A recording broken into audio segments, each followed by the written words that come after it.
নমস্কার, আমি Swastika. Friday fried horror স্টেশনে আর একটি এপিসোডে আপনাদের সকলকে জানাই সাদর অভ্যর্থনা। আমাদের আজকের গল্প এই রাত তোমার আমার। গল্পটি আমার স্বরচিত। আমাদের এই উদ্যোগ আপনাদের যদি ভালো লাগে তাহলে আমাদের ইউটিউব চ্যানেল ইউফোরিয়া এন্টারটেইনমেন্টকে লাইক, শেয়ার ও সাবস্ক্রাইব করতে প্লিজ ভুলবেন না। ও হ্যাঁ, ওই পাশে ছোট্ট বেল আইকনটি কিন্তু প্রেস করে দেবেন। তাতে যখনই একটি নতুন এপিসোড আসবে তার নোটিফিকেশন আপনাদের কাছে তক্ষুনি পৌঁছে যাবে। তাহলে শুরু করা যাক আমাদের আজকের গল্প।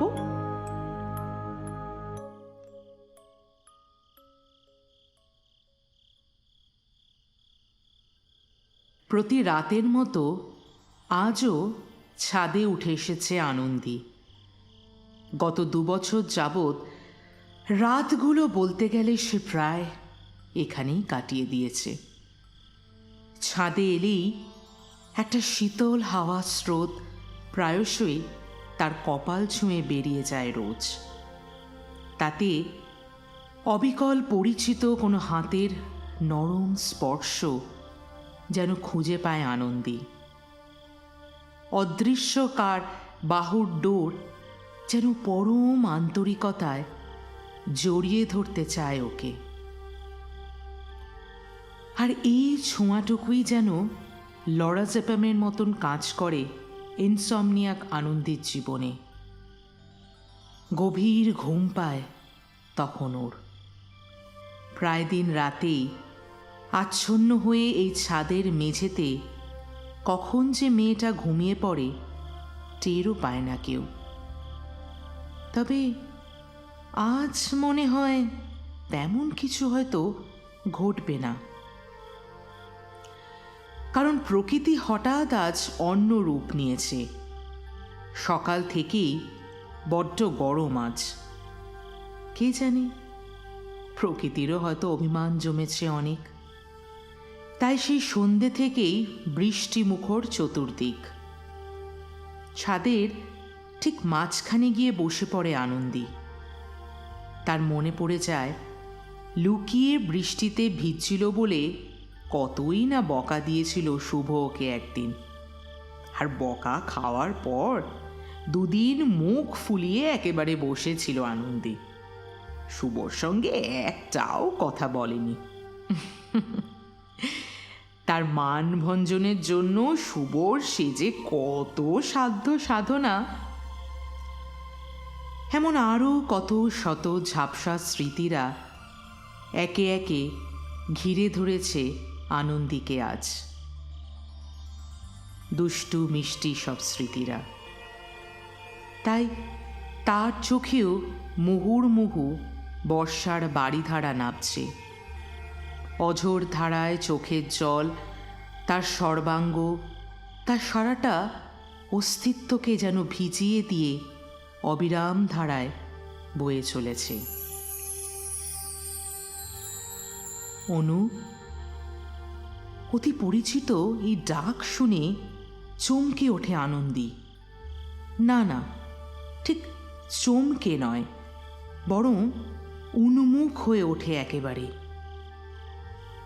এই ডাকটুকুই তো তার আজকাল বেঁচে থাকার সম্বল মাত্র। ঘুরে তাকায় সে।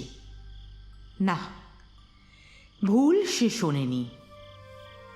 দেখতে পায় তার থেকে 1 হাত দূরে শুভ বসে রয়েছে।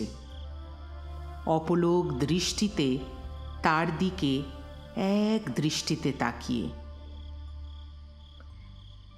মাঝরাতে ভিজলে যে ঠান্ডা লেগে যাবে, জ্বর আসবে, সেটা কি ভুলে গেছিস রে? আচ্ছা, এভাবে কেউ ভেজে অনু?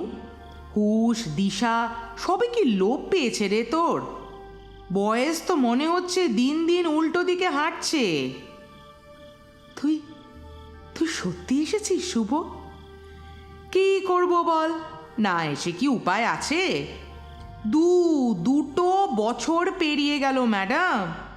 এখন নতুন বিয়ে থামা না করে রোজ রাতে মরা বরটাকে ডেকেই চলেছিস। কি জ্বালা মাইরি। চুপ করে বসে থাকে আনন্দী। সে শুভকে দেখেই চলেছে। অনু, তুই এখনো ভুলতে পারিসনি আমায়, তাই না রে? আমি তো তোকে কখনো ভুলতে চাইনি রে শুভ। আমায় মনে রেখে কি হবে বলতো? অনেক দিন তো হলো অনু, এভাবে জীবনটাকে তিলে তিলে শেষ করিস না প্লিজ। নতুন করে আবার শুরু কর লক্ষ্মীটি। আচ্ছা শুভ, আমায় ছেড়ে গিয়ে খুব খুশি হয়েছিস বল? কি রে বল। কথাটা শুনে চুপ করে থাকে শুভ। কিছুক্ষণ পরে বলে, আচ্ছা অনু, সেই ছেলেটা তোকে ফোন করে? উফ, কি পাগলামি ছিল তোকে নিয়ে। আচ্ছা এখন তো আমি আর নেই, ভাব তো জমাতেই পারিস ওর সাথে। এখন কিন্তু আমি কিছু মাইন্ডও করবো না। ইনফ্যাক্ট আমি তো বাবা খুশিই হব। কথা ঘোরাস না শুভ, আসলে মনের কথাটা বলেই ফেল না। বলেই ফেল যে তুই খুশি আছিস মুক্তি পেয়ে গিয়ে, খুশি আছিস আমাকে ছেড়ে চলে গিয়ে। আমি তো তোকে ছেড়ে যেতে চাইনি রে অনু, বিশ্বাস কর, যেতে চাইনি রে। আমাদের জন্ম মৃত্যু সবই তো এই পরমেশ্বরের হাতে। তিনি হয়তো আমার জন্য এই এতটা আয়ুই নির্ধারণ করেছিলেন। এই জন্মে এটুকুই আমাদের পথ চলা ছিল রে পাগলি। কিরে, কি বুঝলি? তীব্র অভিমান নিয়ে আনন্দী বলে ওঠে, কেউ কিচ্ছু ভাবেনি রে শুভ। তুই চলে গেছিস আমাদের সবাইকে ফাঁকি দিয়ে। আর ভালো আছিস বল? নিশ্চয়ই ভালো আছিস। আমাকে দেখতে হচ্ছে না, আমার কথা শুনতে হয় না, কেউ বিরক্ত করছে না, বকছে না। তুই তো এটাই চেয়েছিলিস, তাই না রে? সব সময় বলতিস চলে যাবি চলে যাবি। সেটাই সত্যি করে দিলি, তাই না শুভ? কোনো উত্তর দেয় না শুভ। কি আর বলার থাকতে পারে তার? কিন্তু সত্যি তো আনন্দীকে ছেড়েও চলে যেতে চায়নি। তার হাতে যে চলে যাওয়াটা নির্ভর করে না, কি করে বোঝাবে আনন্দীকেও? এই জীবন মঞ্চ থেকে প্রস্থান যে ওর হাতে নেই, মেয়েটা কি বুঝবে? মৃত্যুপুরীর মতন নিস্তব্ধতা বিরাজ করে খানিকক্ষণ উভয় পক্ষেই। শুভ চাইলেও আগের মতন জড়িয়ে ধরে অভিমান ভাঙাতে পারবে না তার আনন্দীর। কিছুক্ষণ পর নীরবতা ভাঙলে আবার সেই বলে ওঠে, তা এতই যখন অভিমান ম্যাডামের, তখন খাওয়া দাওয়া ঘুম সব ছেড়ে আমার কথাই ভাবিস কেন রাত দিন? আনন্দী এবার চিৎকার করে ওঠে, কারণ কারণ আমি তো তোর মতন স্বার্থপর নই শুভ, নই আমি। ওই যে দেখতে পাচ্ছিস নিচের ওই খালি টেবিলটায়, তার পাশের চেয়ারটা খালি দেখে আমি একা খেতে পারি না। আর ওই যে খালি বিছানাটা, ওখানে ঘুমোনো তো দূরের কথা, আমি বসতেও পারি না রে, ওখানে গিয়ে বসতেও পারি না। পরক্ষণে মলিন হেসে বলে, জানিস শুভ, অফিস থেকে ফিরে এখনো তোর ল্যাপটপ, ইয়ারপডস, মোবাইল, জামা কাপড় রোজ গুছিয়ে রাখি আমি। কোনো দরকার হয়তো নেই, তাও রোজ গুছাই। কাঁপা কাঁপা গলায় বলে ওঠে শুভ, চলে যা এই বাড়িটা থেকে অনু, চলে যা। আমার স্মৃতিগুলো আর তাড়া করবে না তোকে তাহলে। নতুন কাউকে নিয়ে আয় জীবনে। এইভাবে কোনো সুস্থ মানুষ বাঁচতে পারে না অনু, একটু বোঝ, অবুঝ হোস না। চলে গেছিস তো আমাকে ছেড়ে, আর নাই বা ভাবলি আমার কথা। আমায় আমার অবস্থায় ছেড়ে দে শুভ। ওই ফেক সিম্পেথিটুকু নাই বা দেখালি। তা বললে কি হয়? তোর বাবা মারও তো কিছু স্বপ্ন, আশা, আকাঙ্ক্ষা আছে তোকে নিয়ে এখনো। তোরও তো গোটা জীবন পড়ে আছে। তোর উচিত অনু, নতুন কোনো জীবন সঙ্গীর হাত ধরে জীবনটা নতুন করে শুরু করা। আমার কথাটা প্লিজ শোন। আমার ওপর শুধু তোরই অধিকার ছিল শুভ, আর আজীবন সেটাই থাকবে। সেই জায়গা আমি কাউকে দিতে চাই না, আর কোনো দিন দেবও না। তাছাড়া আমি তো বলছি না আমার নতুন কাউকে লাগবে। হ্যাঁ, আমার কাছে যে ছিল আমার তো তাকেই লাগবে, বারবার বলছি। আশ্চর্য, তুই ভাই এক কথা ঘুরে ফিরে কেন বলে চলেছিস তখন থেকে? বলার মতো আর কিছু খুঁজে পায় না শুভ। আবার দুজনেই চুপ। ফিরে আয় না আমার কাছে শুভ, প্লিজ ফিরে আয় না। আমি যে আর পারছি না থাকতে তোকে ছেড়ে। আমার কথাটা একটু ভাব প্লিজ। শুভর চোখ বেয়ে বাড়িধারা গড়িয়ে নামে। অনু, আমি তোকে ছেড়ে যেতে চাইনি রে, বিশ্বাস কর, আমি চাইনি রে। আমিও যে তোর মতো অন্ধকারে ভয় পাই খুব, আমারও কষ্ট হয়।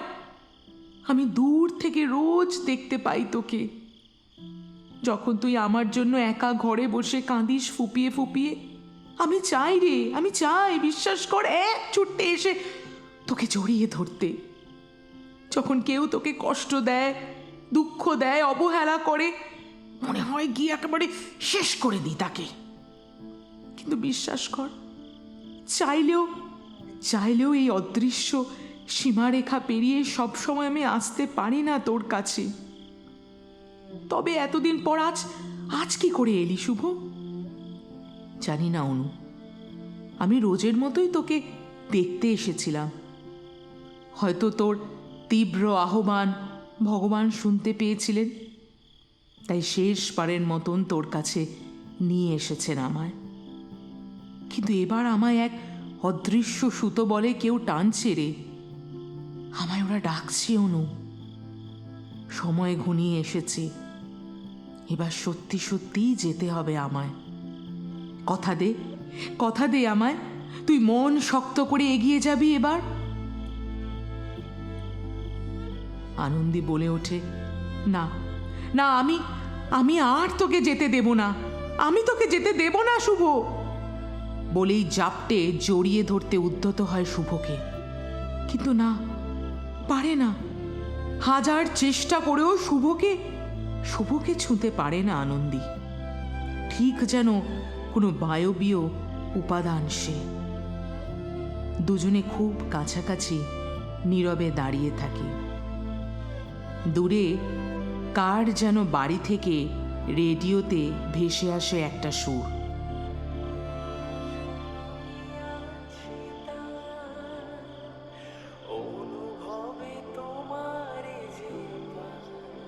এদিকে শুভর শরীরটা একটু একটু করে অদৃশ্য হতে শুরু করেছে।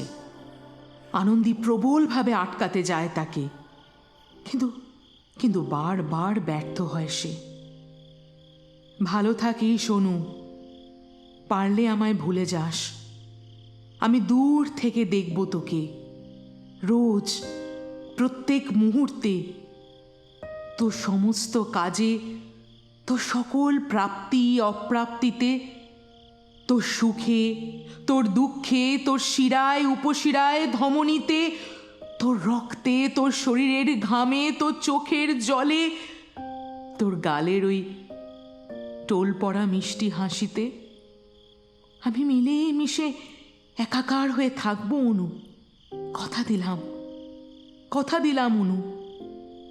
এবার আমায় বিদায় দে, হাসি। যাস না শুভ, যাস না প্লিজ, শুভ প্লিজ। প্রায় হাওয়ায় মিলিয়ে আসা শুভ দীর্ঘশ্বাস ছেড়ে বলে, একবার বল ভালোবাসিস। আনন্দী কাতর কণ্ঠে বলে, হ্যাঁ হ্যাঁ হ্যাঁ, আমি তোকেই ভালোবাসি, শুধু তোকেই শুভ। এই তুচ্ছ জীবনের থেকে অনেক অনেক বেশি। আমায় নিয়ে চল না তোর সঙ্গে শুভ, নিয়ে চল না আমায়, আমার যে আর কিচ্ছু ভালো লাগে না তোকে ছাড়া।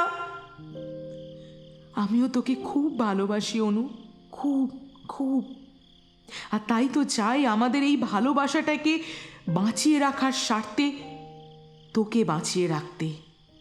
তোকে বাঁচতে হবে অনু, সুন্দর একটা জীবন যাপন করতে হবে, আমার জন্য করতে হবে অনু।